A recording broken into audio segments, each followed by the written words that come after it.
it seems that somehow we need to move the spotlight away from egregious and unprecedented events in one country to another. We touched yesterday in some detail on events in Istanbul, in Turkey, where Erdogan is ramping up his fascistic agenda by most recently locking up his main political rival, the sitting mayor of Istanbul, also now the nominated leader of the main opposition party in Turkey. Where do you throw the spotlight next? Well, we head to Israel, where a headline that I wonder whether you ever thought you'd read has appeared this morning. Oscar-winning Palestinian director attacked by Israeli settlers and arrested. This is No Other Land, the film that won the Oscar this year and involved that wonderful acceptance speech from the directors, one of whom, there's four directors in total, but the two, Hamdan Ballal and Yuval Abraham, one Israeli Jew, one Palestinian, talking about the necessity of cooperation, collaboration and compassion moving forward.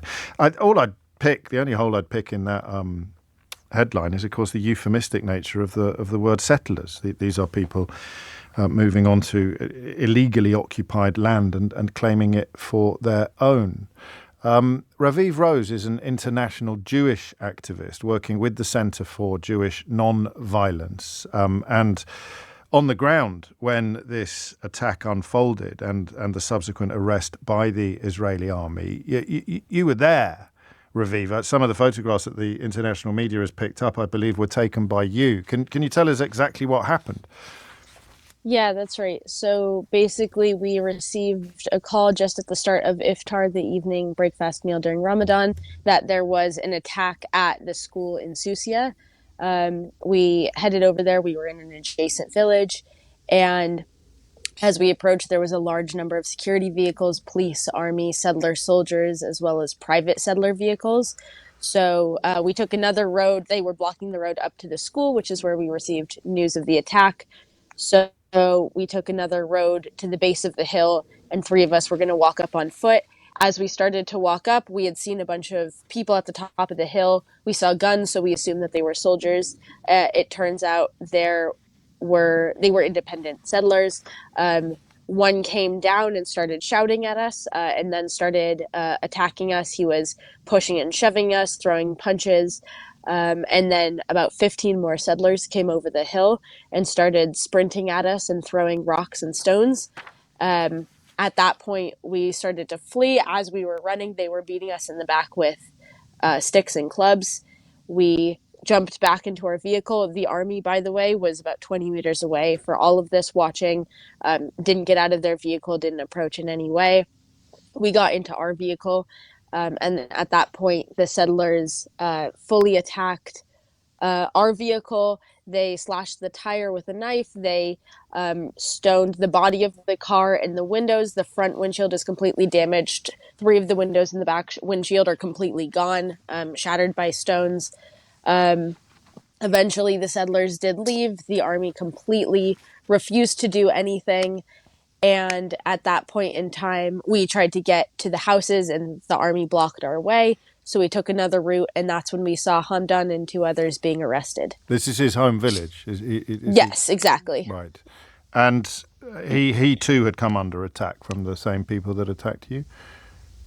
Yeah, so I sort of told you the account of what I experienced. Yes. As I've pieced together the story from other folks who were there, it seems that the settlers went to the homes of Hamdan and Nasser Shrita, who live sort of behind the school, attacked them there. Hamdan sent his family, the family had gathered for the iftar evening meal. Hamdan sent his family inside, and then he stepped out to try and send away the settlers. And that was the point at which he was attacked, and he was pretty seriously injured. We went up to his home a few minutes after seeing him get arrested, and there was a pool of his blood on the floor outside of his house, quite substantial. There was an ambulance there, and we received word that there was a little bit of conflicting reports, but either they refused to let him in the ambulance or they actually removed him out of it. In any event, he was denied medical care, blindfolded, zip tied, along with two others. All three of them were injured in the attack, and put into an army vehicle and taken to the military base. And I know that the other co-director, the Israeli co-director, Yuval Abraham, has chosen to use the word lynched in describing the treatment of his colleague. And there's four co-directors of this film, as you know, but my listeners may not. Another of whom, who witnessed the attack in Susia, described dozens of settlers together with Israeli soldiers threatening us with weapons. The police were there from the beginning and did not intervene. While the soldiers were pointing their weapons at us, the settlers started attacking the houses of the Palestinians. Where is he now? Where are the three of them now? So they were arrested and taken to Susia military arrested for base. What? Do we know what they were arrested for? They alleged that they attacked the army is alleging that they attacked the settlers. I see. And there was also some claims that they destroyed a settler car, although a lot of the media reports of that were actually pictures of our vehicle completely destroyed. And so it was a picture of our vehicle with the windows completely smashed and the body dented, etc., with the headline that violent Arabs attacked innocent Jewish vehicle, something like this. So obviously just lies. So yeah, they're claiming that they attacked the and they're still in custody. They're still in custody then, as far as we know. Yes, that's right. And do we know what? What their health is, what their health situation is? Do we know whether or not they're receiving medical treatment? So there was some word that they received a little bit of medical care at the base. They were spotted in the police station about 20 minutes ago by somebody else who was there, who said that they saw blood on Hamdan's sweater, but that he was like sort of alert and conscious and oriented. So, within some reason, he's relatively okay. I'm obviously seeking comment from the relevant authorities in Israel, and we'll share that with my listeners as and when it arrives. On a more personal note, if I may, Raviv, you're American and an international Jewish activist. Just for the benefit of our understanding, what are you doing there? What is your role on the ground there, if you don't mind me asking? Yeah, for sure. So I'm a solidarity activist participating in something called Protective Presence. As you mentioned that these attacks were egregious and unprecedented, and unfortunately, while they are egregious, it is by no means unprecedented. Yeah, okay. Attacks like these are happening all the time. On the night of the Oscars itself, there was an attack of very similar scale and magnitude in Susia itself, including the area around Hamdan's actual house. And so our job is to bear witness, document these, stand in solidarity with the Palestinians, share their stories with Western media outlets, and do what we can to support.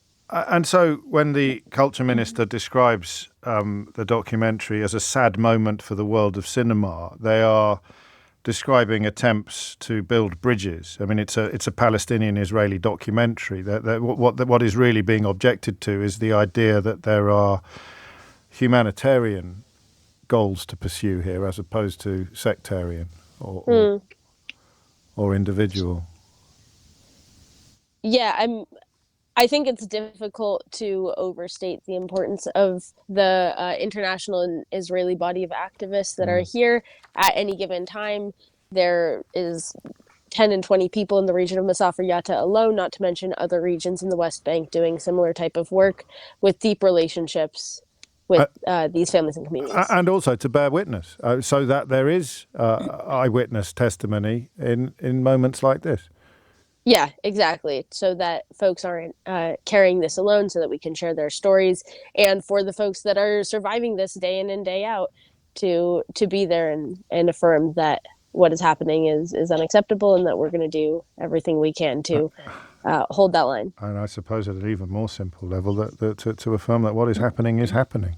Raviv Rose, exactly. Thank you so much, and stay safe, please. International Jewish activist Raviv, working with the Centre for Jewish Non-Violence. I can tell you, not to add to that account, but the Israeli military has said that it detained 3 Palestinians suspected of hurling rocks at forces and 1 Israeli civilian involved in a, quotes, violent confrontation, end quotes, between Israelis and Palestinians, a claim that witnesses interviewed by the Associated Press have disputed. Neither, as far as I'm aware, have the military provided any eyewitnesses to support their account, whereas everybody else present, as Raviv has just reminded us, has an account of events that is pretty close to unanimous. The military said it had transferred them to Israeli police for questioning and had evacuated an Israeli citizen from the area to receive medical treatment.